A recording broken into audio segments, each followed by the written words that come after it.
All right. It is Wednesday night at 10 p.m. I am crossed. And Saturday, I have the automatic transmission ASE test. So I have been studying, and I finally decided to pull the trigger. So we're going to get right into it. 21. 21? 20. Which of the following tools would most likely... Oh, you know what? No, I did that last time. So we're going to do 21 now. A vehicle is being diagnosed that has extremely burned and discolored transmission fluid. Which of the following problems would be least likely to cause this condition with the fluid? Transmission cooler restricted. That would cause it for sure. Misadjusted band. That could maybe. Faulty transmission computer. Leaking clutch pack piston.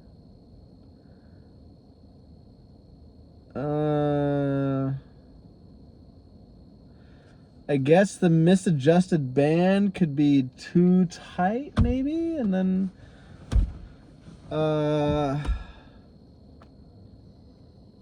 cause extra heating. Overheating of the fluid? I don't know. Like, how would that cause burned and discolored transmission fluid? I mean, you could have banned material in the fluid. That would cause it to do some shit. Faulty transmission computer could maybe cause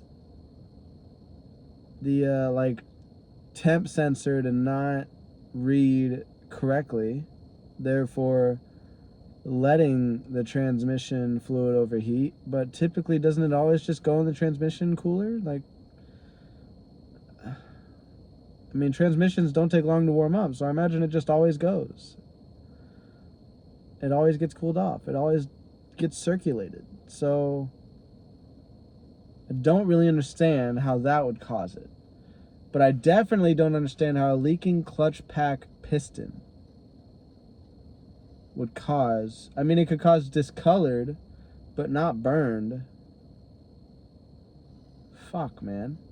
Already, we're on a hard question.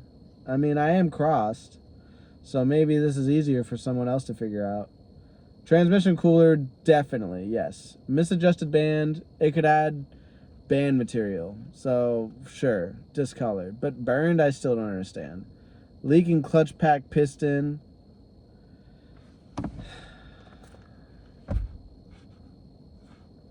I guess we're going to go with C.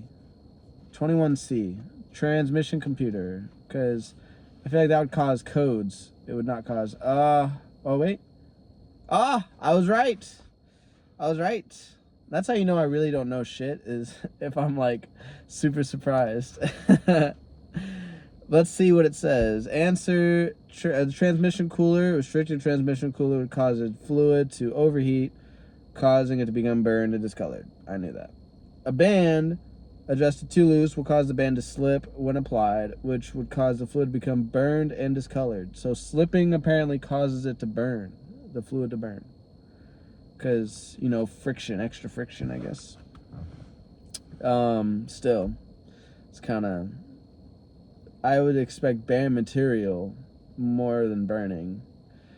Faulty transmission computer, but you know, I'm wrong a lot of times, as you can see. Faulty transmission computer would not likely cause the transmission fluid to become burned and discolored.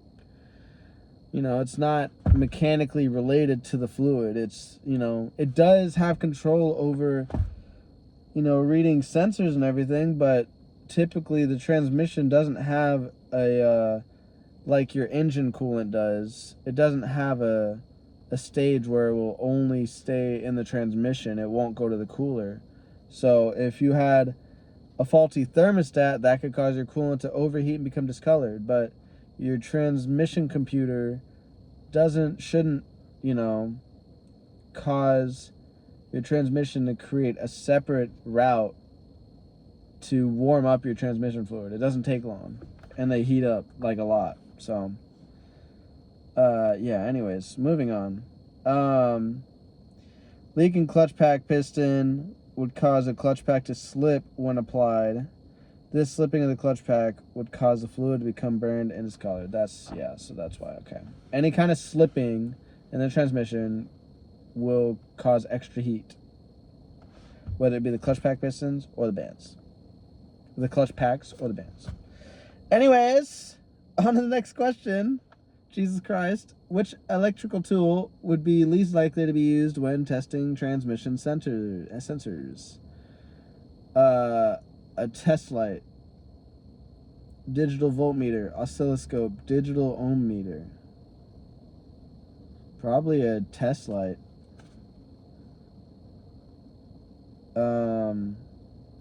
Yeah, a test light. A. 22. A is correct.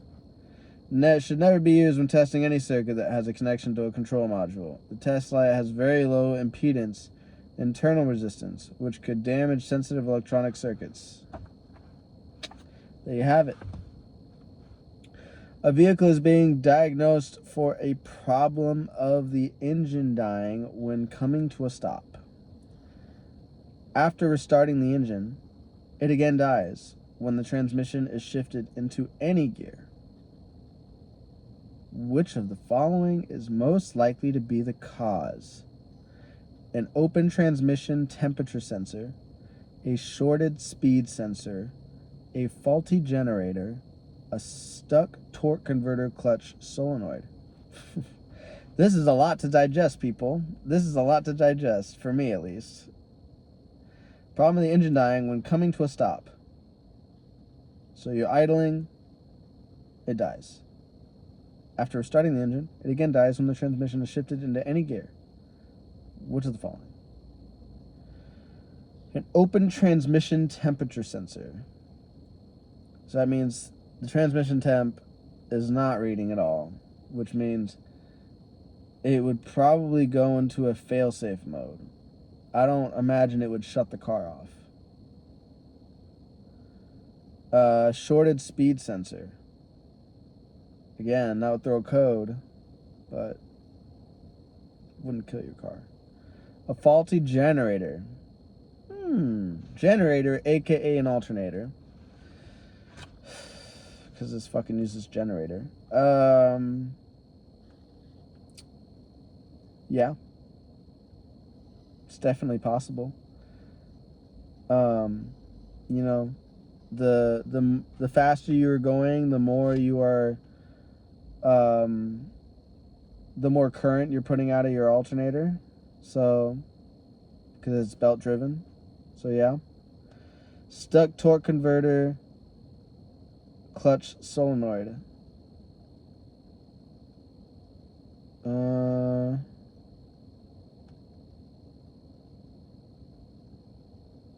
See, a faulty generator would have trouble starting again. Or, well, it would have trouble going into any gear, I think. Unless, of course, it can't handle, it doesn't charge enough. No, I don't know. A stuck torque converter clutch solenoid. Okay, let's look at that. I think it's between C and D for sure. So, stuck torque converter clutch solenoid would... What would that do? It would not engage, it would not disengage. It would not disengage, which means... No. I think it's C.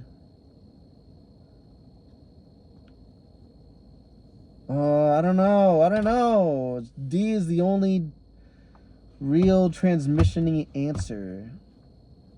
And a torque converter clutch solenoid couldn't it cause something transmission-y, like your engine stalling out from getting loaded when it's not prepared to be loaded with transmission, with drivetrain? I don't know for sure. You know, this is all theoretical for me because I've never done any of this because I had so many different problems. So we're gonna go with alternator. I don't give a fuck. 23C. D, god damn it! Stuck torque converter clutch can cause the torque converter clutch to remain engaged, which will cause the engine to die when put in gear. That's all you're going to tell me. Thanks. A generator will cause the voltage level to be lowered, which can eventually cause the engine to stall and fail to crank because the battery will be discharged. So, it does admit you can stall, but would not most likely the cause. I imagine because when your car dies, it's only when you shift into a gear that makes it related to a stuck torque converter clutch solenoid versus an alternator, which is why I want to know why. I want to know why that would happen. I guess because if you're still on the brake and you shift into gear, then your torque converter is transmitting your engine crank to your drivetrain to start spinning, start moving the car, but you're on the brake, so then it locks up and it, you know, there's more weight on the transmission to your wheels than there is from your transmission to your engine. So all that extra load on the engine without any sort of relief from the brakes or anything would cause it to stall. That's the only way I can make it make sense in my head. I'm hoping that's what that means. So anyways, 11 minutes. I'm fucking screwed. Tech A says that the engine RPM should drop 25 RPM when the torque converter clutch engages.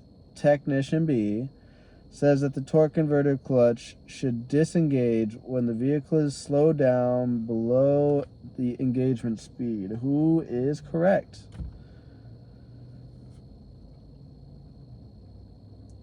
I'd say it's normal for your torque converter to drop 25 RPM after engaging. It says the torque converter clutch should disengage when the vehicle is slowed down before the engagement speed, below the engagement speed. Yes, that is true.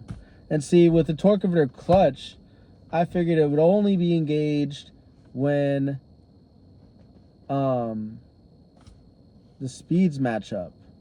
Someone just walked by, and I have no idea who walked by. What the fuck? Weird. Oh, I've seen her. It's a neighbor. Anyways.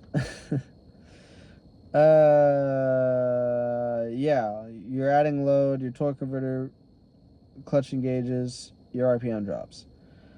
Tech B says that the torque converter clutch should disengage when the vehicle is slowed down. Yes, and see, I thought because you're starting from you're like at a stop, and as soon as you engage the gear, why would your clutch engage if, well, I guess because it would be stuck. Because it's stuck, it's already engaged. So I should have known. Anyways, so both C, both are correct. 24C. B is correct. The RPM should drop about 150 to 200 RPM when the torque converter clutch engages. So I know it drops, but it drops more than I thought it did. It just gave me a number and it was a trick question. It says actually it doesn't drop 25, it drops 150 to 200. So I'm wrong. Got it wrong. Oh well.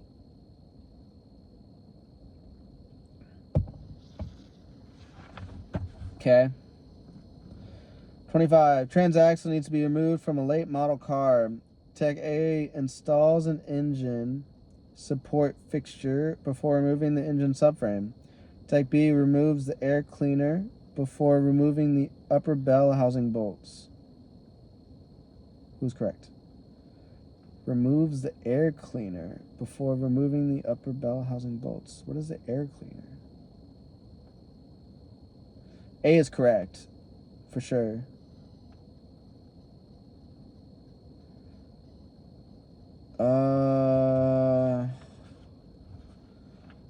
it's like a filter. What the fuck? C. I don't know. 25C. An air cleaner.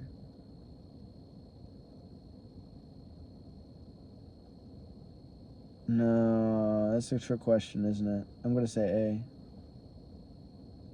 C. C is correct. Some type of engine. Blah, blah, blah, blah, blah, blah, blah, blah, blah. It is also good to remove some of the upper engine components to gain access to the bell housing bolts. So it's talking about the air box, which I figured it was either talking about the air box or the cabin filter, but I was like, it's probably talking about the air box. And I was like, why would you care to remove the air box? But apparently they're saying it could get in the way of your upper belt. Like, all cars are made fucking differently, bitch. But yeah, typically your air box comes off. So I said C and then I fucking pussied out. So here we go. Here I am, getting all of them wrong again. I'm so screwed. I should be prepared. I should know better. Referring to the figure above, Technician A says that the PCM controls the engine and the electronic transmission. Tech B says that the PCM does not control the shift interlock system. Who's correct? So we got a PCM and we got arrows pointing out to various sensors and the DLC, which is your OBD connector. So PCM controls the engine and electronic transmission. Do we see an engine anywhere? We see valve body shift, starter, ignition lock, AC relay, mill indicator, overdrive switch, TR sensor, TFT sensor, stoplight switch, TSS sensor, CKP sensor, OSS sensor, MAF sensor, TP sensor. So, lots of sensors. I'd say yeah. Yeah. It does control both of those. Does not control the shift interlock system. No, it definitely does. So we're going to say A only. 26A. 26A is right. Thank God. Bound to get something right? A broken clock is right twice a day, as the old people say. Tech A says the excessive line pressure can cause harsh shifts. Tech B says that low line pressure can cause a shift that causes a flare to the engine RPM. Who's correct? So A is definitely correct. So Tech B says that low line pressure can cause a shift that causes a flare in engine RPM. Can it? I don't know, can it? Yeah, I guess because you would have slipping from less pressure. So, and that would cause it to do that. So yeah, C is correct. 27C. C is correct. Thank you very much. Thank you. On to the next one. So you just gotta commit. Once you commit, you're good. But I really don't know what the fuck I'm reading sometimes. Tech A says that the valve body is typically tightened up with an inch-pound torque wrench. Valid. Tech B says that the valve body should be tightened to a specified torque in a uniform manner. Who's correct? C, obviously. C. 28C. C is correct. There we go. Moving forward. The next round. Which of the following procedures is most likely being performed in the figure above? Retaining ring, spring compressor, Titan handle.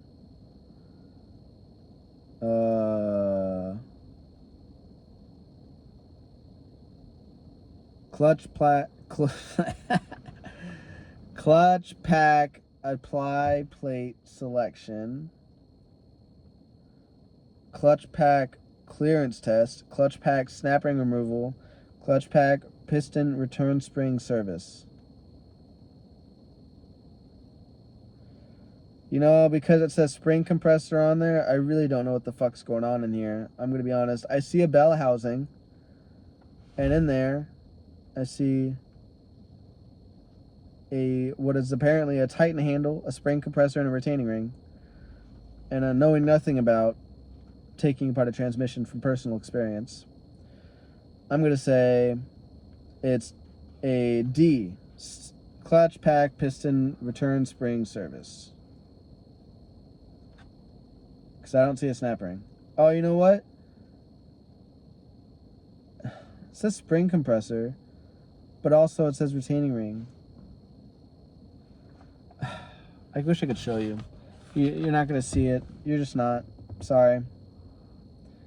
Let's go D. 29D.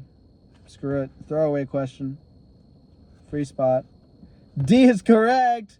The tool shown in the picture is used to compress the piston return spring assembly. A screwdriver would be needed to remove the clutch pack snap ring. That was the only other one I was thinking it might be. So, and yeah. So it says you're using a spring compressor tool.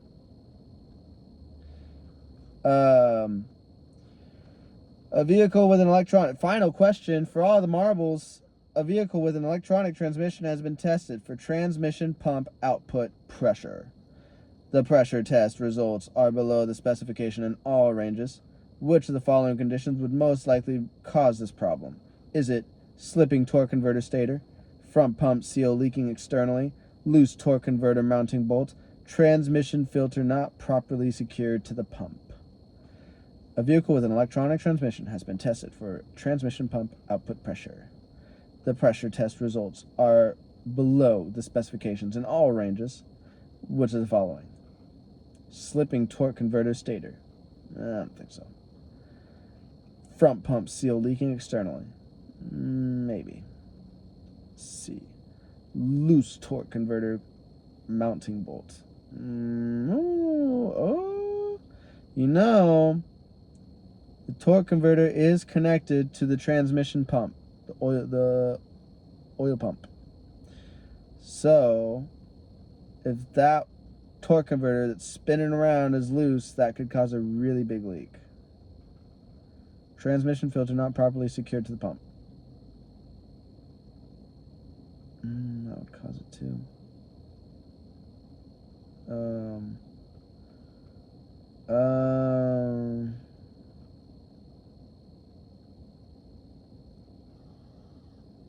Fuck.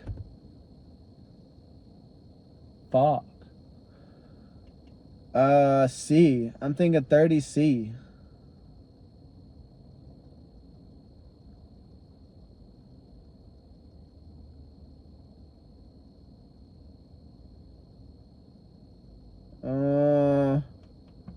Yeah, 30C. D, the filter. A front pump seal will cause transmission fluid to be present in the bell housing area. No shit. But I guess it doesn't say anything about low pressure. A loose torque converter mounting bolt may cause a clicking noise. Gay. A problem with the transmission filter can cause reduced pressures in all ranges. How would a filter, something that filters the fluid, cause less pressure by failing?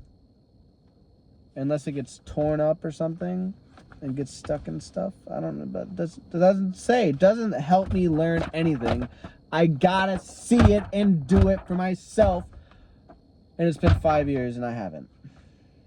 Anyways, that is all for tonight. I am your host. James, like whatever you want, watch whatever you want, subscribe to whatever you want, comment whatever you want, just as long as you enjoy it. All right, talk to you later. Love you, bye.